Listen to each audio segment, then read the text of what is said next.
neighbor. Welcome to another edition of What's in the Bag. My name's Dan Costello, and longtime Frisbee golf player. For those in the know, they call it disc golf, but just in case there's some of you that are uninitiated to what a disc is, we'll use a more common term there. I'd like to introduce you first of all to my co-host. This is Jasper, the cat, and he's going to be overseeing the video production and just making sure everything runs smooth. Nobody breaks any common courtesy rules, any FCC violations or whatnot. So let's get to it, shall we? So a lot of people may know this about me already, but some may not. About 2 years ago, a little over 2 years ago, I decided to go to an all Vibram setup, and boy, was that maybe one of the biggest mistakes of my disc golf career, because 1 week later, on my birthday, in fact, Vibram announced that they were no longer going to be making golf discs. So, you know what? I just decided to forge ahead. I already had a good stock of Vibram discs, and over this last couple of years, I've actually been surprised how many I can find from collectors or from stores that were getting rid of their inventory. I've also had some great friends in the disc golf community that the Vibram disc wasn't their thing, and so they gave them to me, or they traded them for something else. So it's been an interesting process, but so I've got kind of two different bags that I like to play golf with. And I'm going to just go through what I call the farm team bag right now, and then we'll get into what goes into the tournament rig maybe a little later. But right now, in the farm team bag, I want to show you. So the reason I call it the farm team bag, first of all, you can tell, smaller little bag. This used to be an Innova bag, and I tore the logo off because I don't want to pack around a free advertisement for a company that I don't really believe in. So I'm not a Vibram or an Innova hater by any means. They've got great discs. It's a great company, and they've been in the sport as long as anybody. But they're just not my thing. So they got plenty of fans. They don't need me. But what I do like about having a smaller bag like this is more my casual round bag.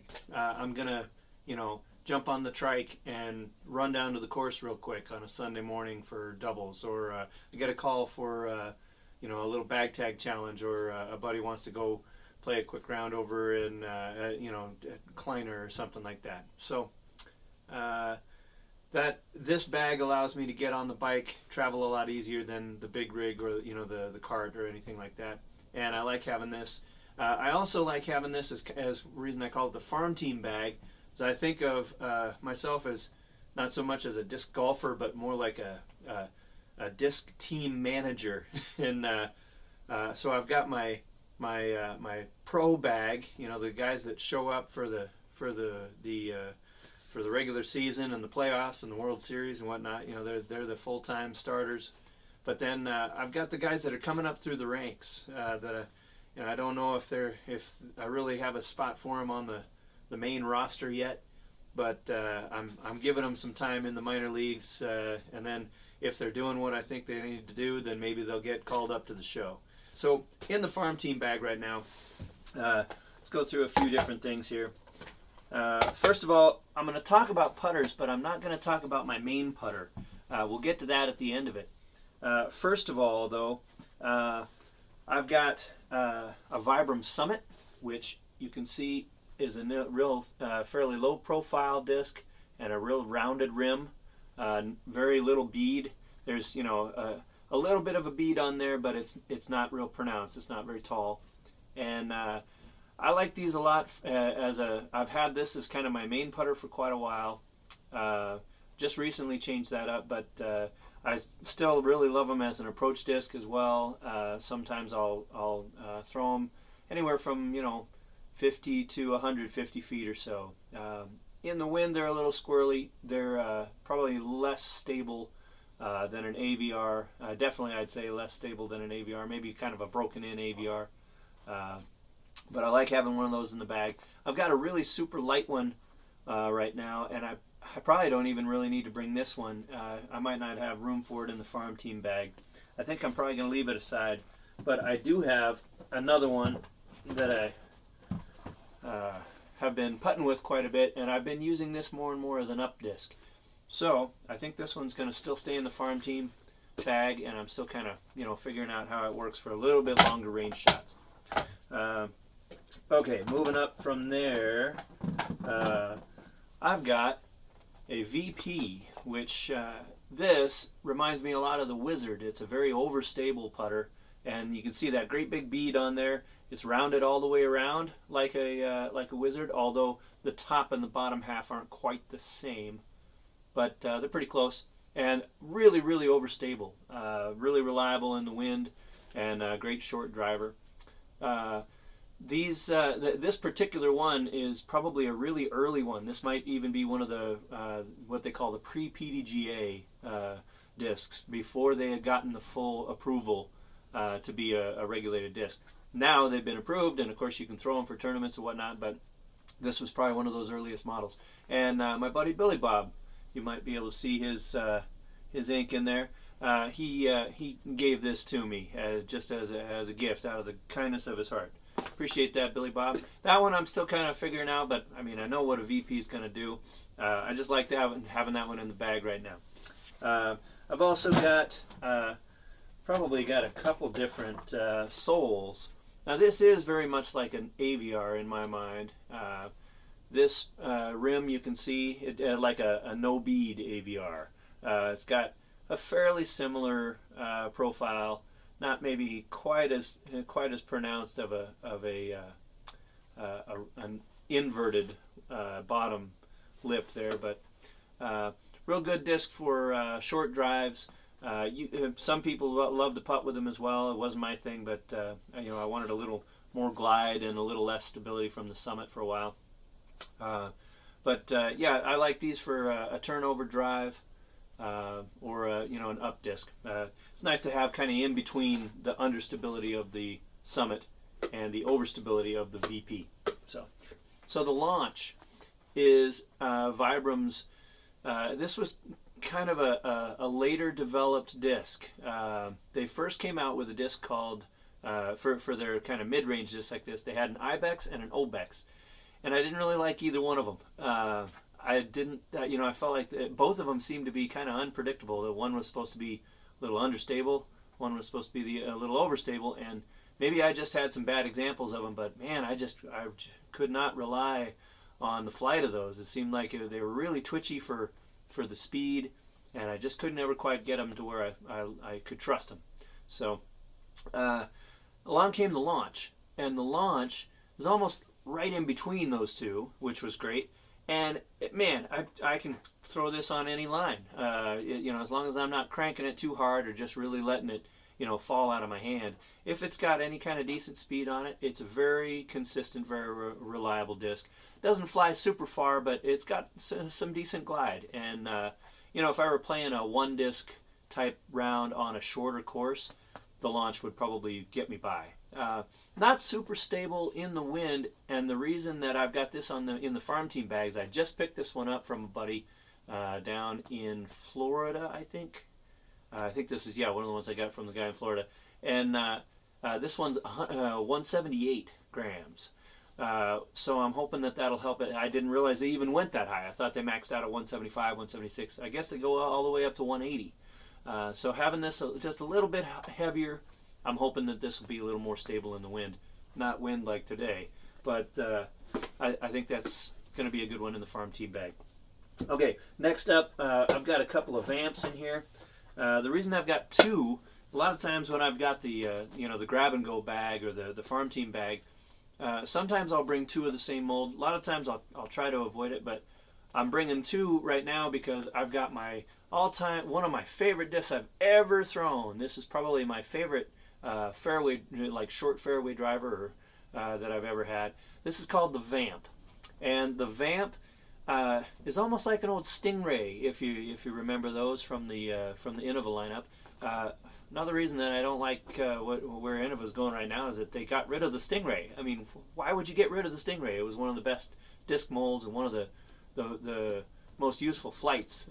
Maybe it's just that kind of an indication that fewer and fewer people are actually learning how to throw turnovers, and they're just relying more on a reverse spin or a flick. But I think that's kind of a sad way for the industry to go, because watching a disc like this fly is awesome. It's just so much fun to see those turnover lines. Another fascinating thing about this that the Stingray never really had, there's something just magic about this one when it turns. If you start it with a little bit of hyzer and then it rolls up and turns, it's almost like somehow the aerodynamics of it cause the nose to go down a little more as it rolls over. And you got to see it to believe it, but I'm not kidding you. It looks like it starts to pick up speed at that new direction. So you can throw it straight out with a little bit of hyzer, it turns and starts going the other direction, and then it almost seems like it starts really like you've gotten to that point, and then you throw it another direction. Really fun disc. I just really love the way that this flies. Great disc for tunnel shots too. Like a shorter, like a low ceiling tunnel shot. I can throw this fairly soft and very accurately, and it'll give me a little more flight time because it's not trying to crash out and hyzer out, but then it's not as slow as a putter. Just a real subtle S at a slower speed. So the reason I've got this one in here, normally this one would be in the show, as I would call the cart, but I've got it in here because I've got a new Vamp.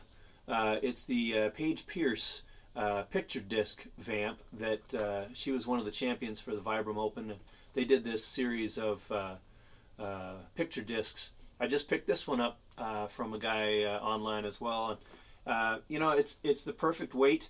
It's the right flexibility. There were basically 4 different flexibilities with the Vibram lineup. There was the firm, the medium, the soft, and the glow. The glow is kind of in between medium and firm, maybe. The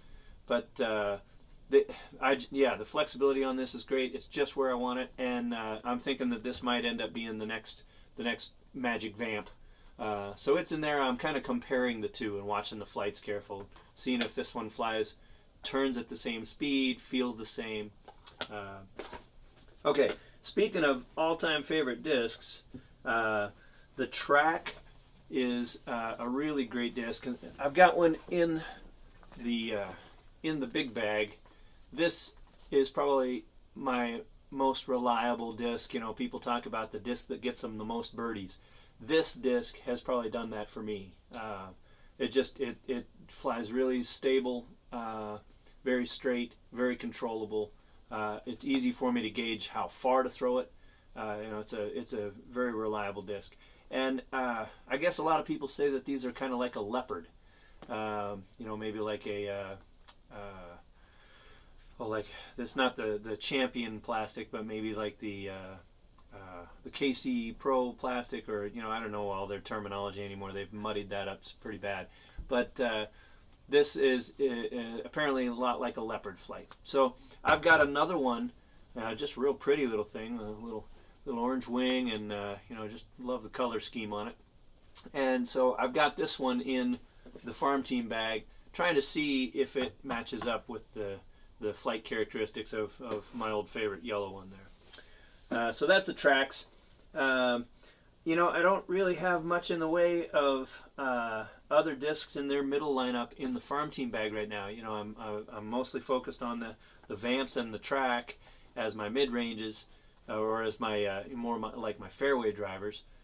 From there, I always like making sure that I've got one of each of the lace line in the bag that I'm breaking in, because they're the ones that I'm most likely to lose in a tournament. They go too far. They're the drivers, and they're the ones that I'm most likely to lose off a cliff or into a river or something like that. So I've got an unlace. Man, I don't know what to compare this to, but it's a really fast disc, and it's fairly understable. probably like a 13 speed. They didn't really use the same numbers until later, but it's probably a 13 speed, and flies great glide. Oh man, unbelievable glide downwind. I can't really count on it into the wind at all. It's just too flippy. But this, I feel like if I had a good tailwind and I were really working just exclusively on distance like I used to, I'd probably be able to push these toward 500. This is just an incredible disc for me, and it's a great. If I'm at a standstill and I need to be able to do just a short or a longer flick down a tunnel, I can count on that too. I can start it with some hyzer. It's fast enough to get moving without having to put a lot of weird angle on it. So, really great disc in the bag. And this is the one that's getting broken in right now. I've got that one.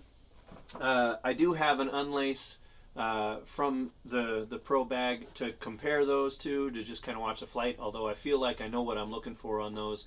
Also, this one is my favorite roller disc, and I've just been, kind of adding the roller back into the bag lately, so that one's in there right now. And then, of course, we've got a, brand new, just got this in the mail a couple of days ago, and this is one of the glow laces. You can see how I call them the sugar cookies, because they've got these little speckles all across. This is like sprinkles, Well, how we doing, Jazz? We still meeting all our regulations? Okay, buddy. Yeah. So I call these the sugar cookie discs, and they made them in quite a few of the different molds with this, that particular look and the glow pattern. The grip on these is fantastic. They're really, really hard to find. Man, they're just like, it seems like this is one of the rarest birds anymore, trying to track down glow Vibram discs right now. But anyway, that one, I just got it, and I don't know how it flies yet. I don't know if it's some of these, the laces range from some of the early ones that were a little flippy to some of the ones that had more of a pronounced dome that ended up being way too overstable for what I like them for. But then these are probably the ones that I've thrown the furthest and that I golf most confidently with as a driver.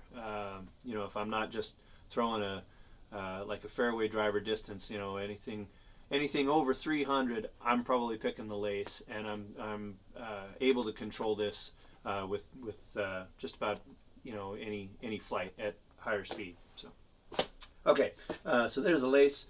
I've got an O lace in here that I'm kind of breaking in. That's got that cool the Maple Hill Open stamp on it, and kind of this confetti look to it. That one's still kind of breaking in for me, and I don't like playing around, just about any course. I like having a sole lace in the bag. One of the things that I talk about a lot is playing with joy, and this disc brings me a lot of joy because it's so stupid, silly, overstable. I can throw this darn near as hard as I can with a forehand, and it's probably not going to flip over, even in headwind. Very overstable. Reminds me a lot of the old Spirit or Speed Demons from the back in my Gateway days, and that's just a really fun disc to have in the bag. If I throw it backhand, I can get these crazy rooster tail skips, and really, really fun disc to have in the bag. So, like having that.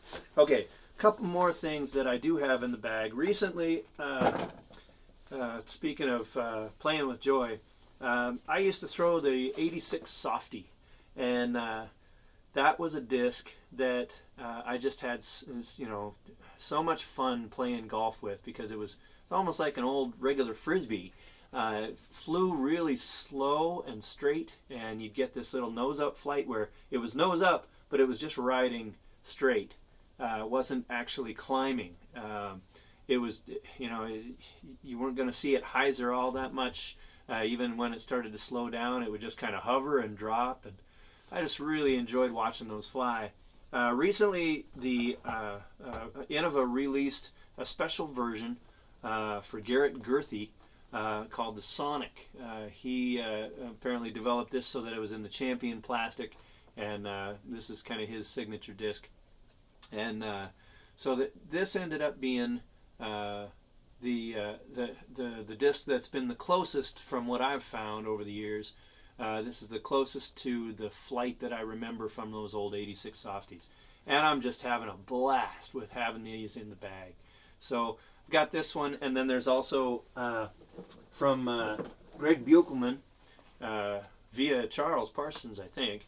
I didn't realize that they ever made this in a DX plastic, but this is actually a DX version of the Sonic in this full heavy weight. I've got another one that's like it's like a 130 gram or something in the pro bag for little trick shots and air bounces and funny things like that. But they have the DX version of that, and I just got a couple of those. So those are in there as well.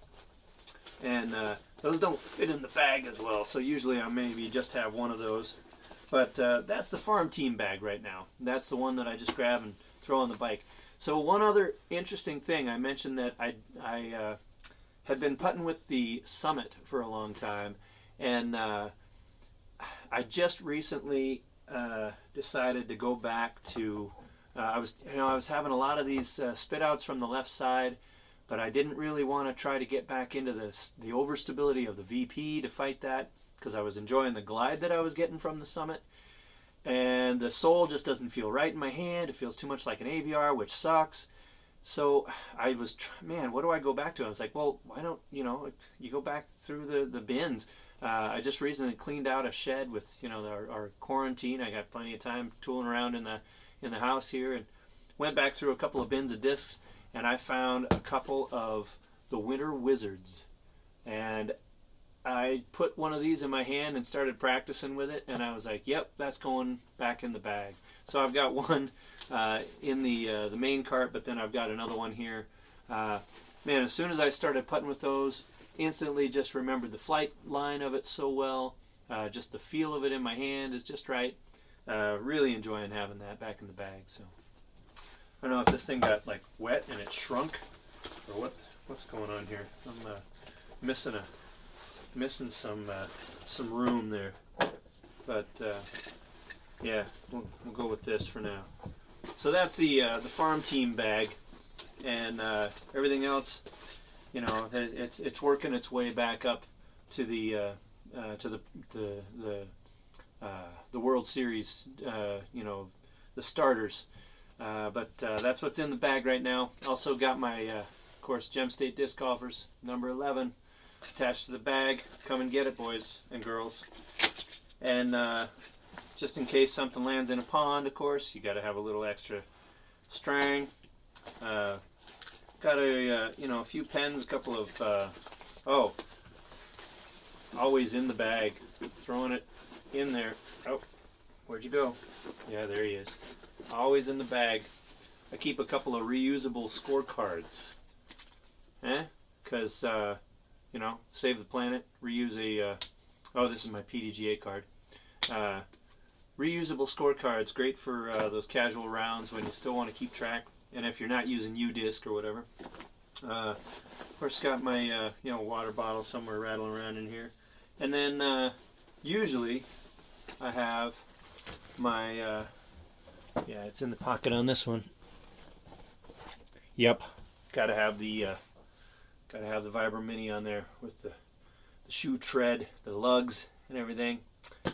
So, thanks again for putting me to the challenge. Mike Bachman, I think, asked me to do one of these maybe even a few years ago, and I never did. And I feel like I'm finally catching up with all you youngins, with all the this fancy new technology and talking about, in the bag videos and whatnot. So until next time, kids,